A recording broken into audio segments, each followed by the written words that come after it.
Fala galera, beleza? Vamos lá, mais uma questãozinha.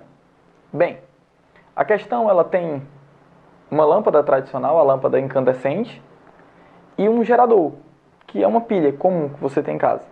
E ele deseja que você execute a ligação correta. Ele quer saber em que lados do gerador você deve ligar os terminais da pilha para que ela sofra o efeito Joule, circule corrente elétrica e, consequentemente, acenda, ligue.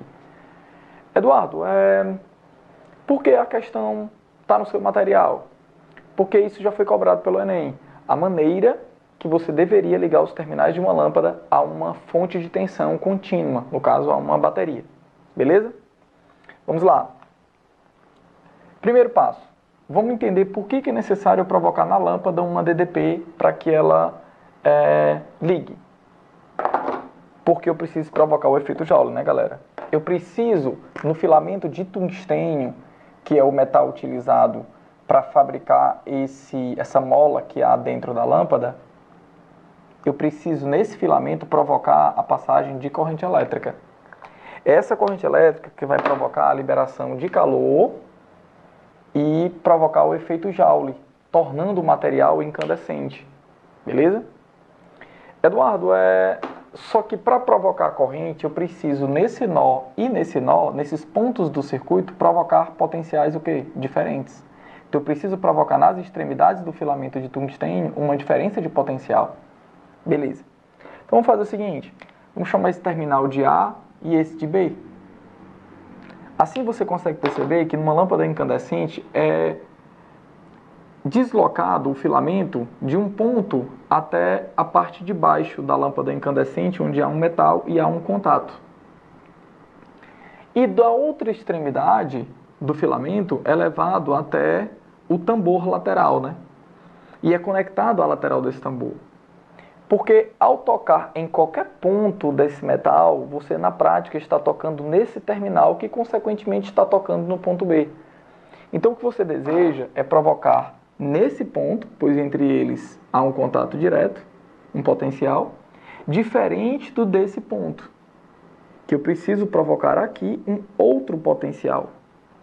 Então, se na prática eu provocar nesses dois pontos do circuito uma DDP, eu estou provocando aqui também, que é o que faz criar a corrente elétrica. Beleza. Mas, Eduardo, sucesso, entendi. Como é que eu vou fazer para provocar uma DDP entre A e B? Uso uma fonte de tensão contínua, ou seja, uso um gerador. Então faríamos isso. Ligaríamos um dos terminais do gerador a o ponto A. Aqui de propósito eu liguei o terminal positivo para que a corrente elétrica saísse justamente do terminal positivo, se deslocasse, no caso aí agora para a sua direita, saísse pelo ponto B e retornasse ao potencial negativo.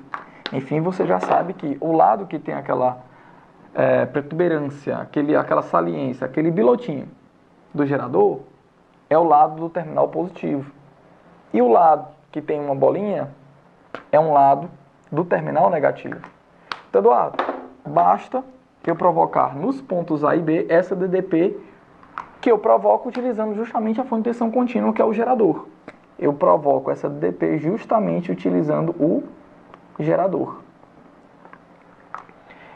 Eduardo, eu entendi. Agora me diga uma coisa. Se a corrente circular provoca o efeito Joule, já torna esse material incandescente, provocando aquela luminosidade, para que eu preciso desse bulbo de vidro? É porque aqui dentro, galera, desde que seja a lâmpada tradicional, é armazenado um gás, que é o argônio. E esse argônio, ele tem uma finalidade, né? Tem uma função pela qual ele está aqui. E o argônio, algumas pessoas acham que ele ajuda no processo de luminosidade. Não, isso não é verdadeiro. O argônio está aí para equilibrar as pressões, para tornar a pressão externa igual à pressão interna. Eduardo, e por que eu preciso isolar, tornar a pressão externa igual à pressão interna?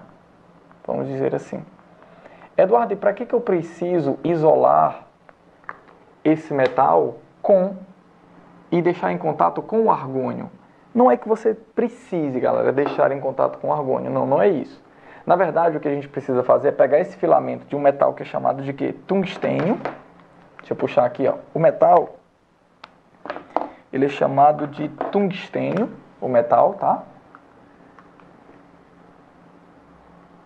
Eduardo, por que o tungstênio? Porque ele tem ponto de fusão alto. Então o material consegue se tornar incandescente sem sofrer a fusão ainda.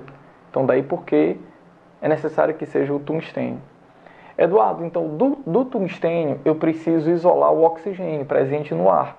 Então eu não posso deixar o tungstênio entrar em contato com o ar, porque o oxigênio presente no ar provocaria nele a oxidação. E com o calor gerado, por causa do efeito Joule, esse calor seria utilizado para catalisar a tua reação química. Então, uma reação química de oxidação que ocorreria de maneira natural seria até acelerada com o fato de você acender a lâmpada, ligar a lâmpada. Então, para não deixar isso acontecer, a gente não pode permitir que o metal, o tungstênio, entre em contato com o oxigênio presente no ar. Então, eu não poderia deixar aqui dentro do bulbo de vidro o ar, né? Eduardo, então, se eu simplesmente chegar lá e retirar o ar, o que eu vou estar criando aqui dentro, galera? O que é? Não é vácuo? E você acha que é fácil criar vácuo? Não é, galera. Para criar vácuo aqui dentro, eu precisaria que essa redoma de vidro fosse muito resistente à pressão externa. Isso provavelmente tornaria o custo de uma lâmpada altíssimo. E não vale a pena. Então, muito mais fácil é você colocar algum gás ali dentro, que nós chamamos de um gás inerte, que é um gás que não vai afetar em nada no brilho da lâmpada, mas vai conseguir tornar a pressão interna igual à pressão externa, tornando o custo da fabricação de uma lâmpada dessa bem menor e tornando o processo mais barato.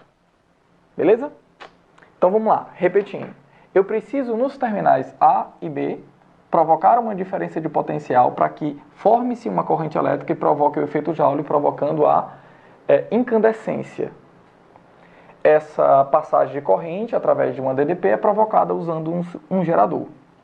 Esse gerador não importa se você está ligando do lado positivo ou do lado negativo, porque se você invertesse a polaridade utilizada, a única coisa que você faria era inverter o sentido da corrente elétrica e a incandescência continuaria acontecendo, o efeito Joule continuaria acontecendo.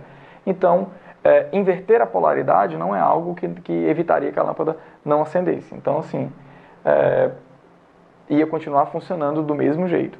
Agora, é claro, eu preciso de um polo positivo utilizado e negativo utilizado obrigatoriamente. Eu não posso usar só um polo do gerador.